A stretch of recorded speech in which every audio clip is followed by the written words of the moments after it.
Hello everyone. आज की इस वीडियो में हम पढ़ने वाले हैं class 11 chapter 4 that is animal kingdom और एनसीईआरटी बुक फॉलो कर रहे हैं आज, ताकि आपको पता चले कि हमें एनसीईआरटी बुक को कैसे पढ़ना है और कौन-कौन से इंपॉर्टेंट पॉइंट्स हैं जो कि हमें नोट करके चलना है। ठीक है, लेट्स गेट स्टार्टेड। तो सबसे पहले जो इंट्रोडक्शन पार्ट है वो कहता है कि if when you look around you will observe different animal with different structure and form. बहुत सारे एनिमल्स हमें अपने आसपास देखने को मिलते हैं जिनका कि स्ट्रक्चर और फॉर्म डिफरेंट होता है। ठीक है, और over a million of species जो अभी तक डिस्क्राइब हो चुके हैं। क्लासिफिकेशन बहुत इंपॉर्टेंट है क्योंकि आप किसी भी इंडिविजुअल वाइज नहीं पढ़ सकते हैं, तो हमें एक क्लासिफिकेशन चाहिए ताकि हम एक ब्रॉडर तरीके से पूरी स्पीशीज को पढ़ सकें। ठीक है, उनके पूरे मेंबर्स को पढ़ सकें। और दूसरी ये चीज कि systematic position to newly described species, जो भी न्यूली डिस्क्राइब्ड स्पीशीज हैं उनको हम क्लासिफिकेशन के थ्रू एक पोजीशन, सिस्टमैटिक पोजीशन असाइन कर सकते हैं। ठीक है, ये बात समझ में आई है। आगे बढ़ते हैं बेसिस ऑफ क्लासिफिकेशन की तरफ। Basis of classification, see, there are a lot of difference between the structure and form of different animals, all right, but there are some fundamental features that are common to various individuals. कहने का क्या मतलब है कि animals structure और form में different हो सकते हैं आपस में, लेकिन कुछ चीजें उनके अंदर कॉमन होती है। जैसे कि आप बात कर सकते हैं अरेंजमेंट ऑफ सेल्स की, body symmetry, nature of coelom, pattern of digestive, circulatory and reproductive system. तो कुछ चीजें कॉमन है ना। अब इनके बारे में जो भी चीजें हैं वो आगे बुक में डिस्क्राइब की गई हैं और हम इनको पढ़ेंगे। ठीक है, these features are used as a basis of animal classification and some of these are discussed here. Okay, levels of organization. So all the member of Animalia are multicellular. तो पहला important point, सारे के सारे member animal में जो भी होते हैं वो multicellular होते हैं, है ना। All of them do not exhibit the same pattern of organization of cells in a way कि कुछ में सेलुलर लेवल ऑफ ऑर्गेनाइजेशन देखने को मिलता है। ठीक है, जहाँ पे सिर्फ सेल्स जो होते हैं वो पूरा परफॉर्म कर रहे होते हैं बॉडी फंक्शन, या फिर loose aggregate. Loose cell aggregate का क्या मतलब है कि सेल्स जो है वो एग्रीगेट के फॉर्म में है, इकट्ठा है, बट टिश्यू नहीं बना रहे हैं। ठीक है, this is not forming tissue, जैसे कि स्पॉन्जेस। ठीक है, स्पॉन्जेस या फिर पॉरीफेरा में देखने को मिलता है। Some division of liver activity occur among the cell. In cylinderates, अब cylinderates second जो हमें पढ़ना है phylum वो है cylinderates. The arrangement of cell is more complex. तो पहले था cell या फिर cell का aggregate, है ना, aggregate। उसके बाद क्या हुआ, इसमें और complexity बढ़ी और ये बनेगा tissue level, राइट। मतलब अब क्या हो गए, ये सेल्स जो हैं ये प्रॉपरली अरेंज हो गए और इनका डिवीजन ऑफ लेवल हो गया और ये टिश्यू लेवल ऑफ ऑर्गेनाइजेशन में डिवाइड हो गए। ठीक है, इसके बाद एक अगला लेवल जो है ऑर्गेनाइजेशन का जिसमें और कॉम्प्लेक्सिटी आ गई, वहां पे हमें मिला ऑर्गन लेवल। यानी कि यहाँ पे डिफरेंट ऑर्गन प्रेजेंट हैं जो कि डिफरेंट फंक्शन को परफॉर्म कर रहे हैं, Platyhelminthes and other higher phyla, where tissue are grouped together to form organ, each specialized for a particular function. ठीक है, in animals like annelids, arthropod, mollusks, echinoderms and chordates, organ have associated to form functional system, each system concerned with a specific physiological function. This pattern is called organ level of organization. कि पहले हमने पढ़ा cell या cell aggregate था, उससे higher complexity हुआ tissue level में, उससे हायर कॉम्प्लेक्सिटी हुआ ऑर्गन लेवल में, और फिर हुआ ऑर्गन सिस्टम लेवल पर। लिखा था ना, digestive system, reproductive system, circulatory system. ठीक है, तो ये हो गया लेवल ऑफ ऑर्गेनाइजेशन, राइट। अब आगे बढ़ते हैं। ऑर्गन सिस्टम जो है ना, इनमें भी डिफरेंट लेवल की कॉम्प्लेक्सिटी होती है।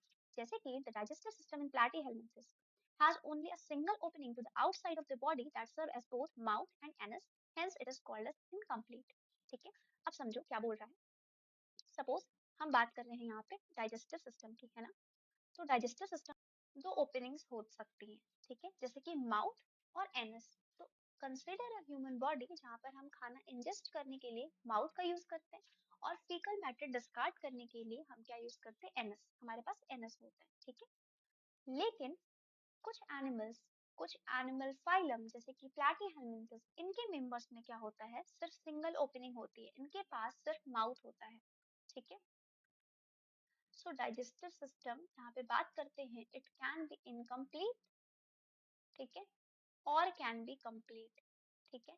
तो आप इसको इनकम्प्लीट कब बोलेंगे, जब हमारे पास होगा सिंगल ओपनिंग, ठीक है, सिंगल ओपनिंग। एग्जाम्पल क्या दिया है यहाँ पे, आप लिख लेंगे एग्जाम्पल भी, प्लैटीहेल्मिन्थस।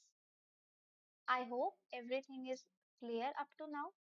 If you have any doubt, do comment on the video. And if you are getting all these things, please do like the video. वापस आते हैं टॉपिक पे, कंप्लीट। अब कंप्लीट किसको बोलेंगे, जहां पर यानी कि माउथ भी होगा और एनएस भी होगा, ठीक है, माउथ एंड एनएस, ठीक है। Similarly circulatory system can be two types. अब ये हम बात किए डाइजेस्टिव सिस्टम में कंप्लीट और इनकम्प्लीट होने की। अब बात करते हैं सर्कुलेटरी सिस्टम भी, type in which the blood is pumped out of the heart and the cells and tissue are directly part in it. पहला ओपन टाइप का क्या मतलब है कि हो लो कि यहाँ पर है हार्ट, ठीक है, तो हार्ट से जब ब्लड पंप होगा ना, ब्लड पंप होगा, तो यहाँ पे जो सेल्स हैं या फिर जो टिश्यू है ना, ये डायरेक्टली बात हो रहे हैं, यानी कि ऐसा फ्लो करता जा रहा है अपना ब्लड, ठीक है, और फिर ये हार्ट में जा रहा है। तो ये हो गया हमारे पास ओपन टाइप का, ठीक है। क्लोज टाइप का कहाँ होता है circulatory system, in which the blood is circulated through a series of vessels of various diameter, arteries, veins and capillaries। Close type का कब होगा, जब हमारे पास होगा हार्ट, और हार्ट से जो ब्लड पंप हो रहा है वो यहाँ पे टिश्यूज और सेल्स या फिर टिश्यूज में डायरेक्टली नहीं जा रहा है, ये जा रहा है थ्रू सम आर्टरीज, सम कैपिलरीज, सम वीन्स के थ्रू, ठीक है, और फिर ये यहाँ से इकट्ठा होकर के वापस ये हार्ट को जा रहा है, ठीक है। तो यहाँ पर हमारे पास आर्टरीज, हार्ट, वीन्स, ये सारे वेसल्स है, तो वेसल्स के थ्रू जब जाएगा तो हम इसको बोलेंगे क्लोज टाइप का, एंड जब डायरेक्टली पार्ट होंगे सेल्स और टिश्यूज तो हम बोलेंगे इसको ये ओपन टाइप का सर्कुलेटरी सिस्टम है। I hope up to now this is all clear. All right, let's move ahead toward symmetry. Animals can be characterized on the basis of their symmetry. अब animals को हम categorize कर सकते हैं symmetry के basis पे भी। These are mostly asymmetrical.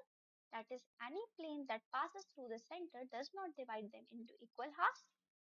When any plane passing through the central axis of the body divide the organism it into two halves, it is called as radial symmetry। ना तीन तरीके की हो सकती है, ठीक है। पहला एसिमेट्रिकल, मतलब कोई प्रॉपर सिमेट्री हमें नहीं दिख रही है उस ऑर्गेनिज्म में, ठीक है, तो it is considered an asymmetrical. Example हो गया हमारे पास स्पॉन्ज या फिर पॉरीफेरा, स्पॉन्जेस या पॉरीफेरा, ठीक है। दूसरा होता है रेडियल सिमेट्री, ठीक है। रेडियल सिमेट्री का क्या मतलब है, जैसे कोई एक ऑर्गेनिज्म है, इसको आप किसी भी प्लेन से कट करो तो ये दो इक्वल हाफ में कट हो जाए, ठीक है। आप इसको ऐसे अगर इस प्लेन में कट कर रहे हो तो भी ये दोनों इक्वल हाफ में कट हो रहा है, इस प्लेन से कट कर रहे हो तो भी, इस प्लेन से कट कर रहे हो तो भी, तो ये रेडियल सिमेट्री होगी, ठीक है। बात करते हैं बाइलेटरल सिमेट्री की। बाइलेटरल, बाई मतलब दो, तो एक ऑर्गेनिज्म कुछ ऐसा है कि इसको सिंगल प्लेन के थ्रू ही कट किया जा सकता है, टू इक्वल हाफ में, ठीक है। दो इक्वल हाफ में सिंगल प्लेन के थ्रू अगर कट हो रहा है तो उसको हम बोलेंगे बाइलैटरल। एग्जाम्पल ह्यूमन, इससे कट करोगे तो दो इक्वल हाफ में डिवाइडेड हो जाएंगे, है ना। रेडियल सिमेट्री का एग्जाम्पल हमें बुक में दिया हो, coelenterates, ctenophore and echinoderms, right. Now bilateral symmetry का एग्जाम्पल दिया है एनिलेट एंड आर्थ्रोपोड, ठीक है। Now triploblastic and triploblastic organisation, जो एनिमल्स होते हैं उनमें जो सेल्स होते हैं वो दो एम्ब्रियोनिक लेवल में डिवाइड होते हैं, दो एम्ब्रियोनिक लेयर्स में डिवाइड होते हैं।